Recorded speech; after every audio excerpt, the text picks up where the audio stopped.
नमस्कार साथियों, एक बार आप सभी का फिर से स्वागत है आपके अपने यूट्यूब चैनल स्पेशल एजुकेशन में।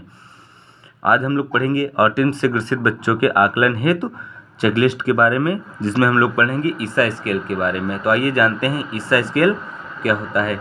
ईसा Indian scale for assessment of autism.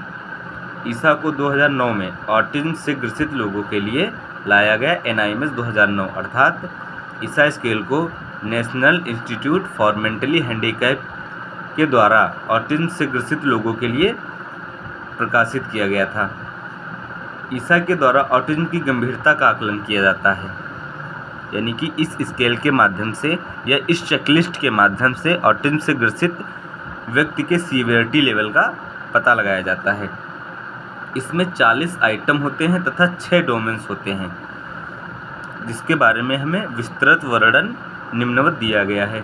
इसमें हमें नंबर 1 पर बताया गया है सामाजिक संबंध और पारस्परिकता, तथा नंबर 2 पर बताया गया है भावात्मक जवाबदेही, तथा नंबर 3 पर बताया गया है वाणी भाषा और संचार, एवं नंबर 4 पर बताया गया है व्यवहारगत पैटर्न, तथा नंबर 5 पर संवेदी पहलू एवं नंबर 6 संज्ञानात्मक घटक। यानी कि ये हमारे ईसा स्केल के 6 डोमेन्स होते हैं और इन डोमेन्स के अंतर्गत 40 आइटम्स दिए होते हैं या 40 कौशल के बारे में बताया गया होता है या पूछा गया होता है, जिसके बारे में हम लोग आगे विस्तृत पढ़ेंगे। और ईसा चेकलिस्ट में जो हमें 40 आइटम दिए होते हैं, उन आइटमों को स्कोरिंग करने के हिसाब से 5-5 भागों में विभाजित किया जाता है, जिसमें हमें पहला है बिरले-ही, यानी कि 0 से 20% यदि वह बच्चा क्रिया करता है तो उसे अंक 1 दिया जाता है। इसी प्रकार यदि बच्चा वह क्रिया कभी कभी करता है तो वह 21 से 40% की कैटेगरी में आता है तो उसे 2 अंक प्रदान किए जाते हैं। इसी प्रकार यदि वह क्रिया बारंबार दोहराता है तो उसे 41 से 60% की कैटेगरी में रखा जाता है एवं 3 अंक प्रदान किए जाते हैं।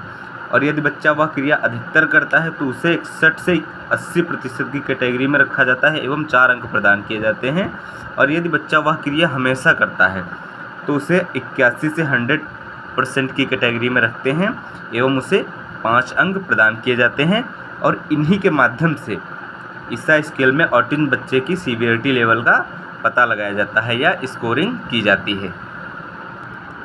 ईसा स्केल के नेक्स्ट बिंदु में हमें बताया गया है आइटमों को 1 से 5 तक रेट किया जाता है। जैसा कि हम लोग अभी आगे पढ़ चुके हैं, 5 भागों में विभाजित किया जाता है, उसी प्रकार इन्हें 1 से 5 तक रेट भी किया जाता है बच्चे की प्रतिक्रिया के अनुसार। और स्कोर के आधार पर ऑटिज्म की अलग अलग स्तर निकलते हैं जो निम्नवत हैं। जैसे कि यदि बच्चे का स्कोरिंग करने पर 70 अंक प्राप्त होते हैं तो वह नो ऑटिज्म अर्थात वह ऑटिज्म से ग्रसित बच्चा नहीं होता है। और यदि उसे 70 से 106 के बीच में अंक प्राप्त होते हैं तो वह माइल्ड ऑटिज्म अर्थात ऑटिज्म की हल्की कैटेगरी में आता है। और यदि बच्चे को 107 से 153 के बीच में अंक प्रदान होते हैं तो वह मॉडरेट ऑटिज्म की कैटेगरी में आता है अर्थात मध्यम ऑटिज्म की कैटेगरी में आता है। और यदि उसे 153 से ऊपर के अंक प्रदान होते हैं तो वह सीवियर ऑटिज्म की कैटेगरी में आता है अर्थात ऑटिज्म से वह गंभीर रूप से ग्रसित होता है।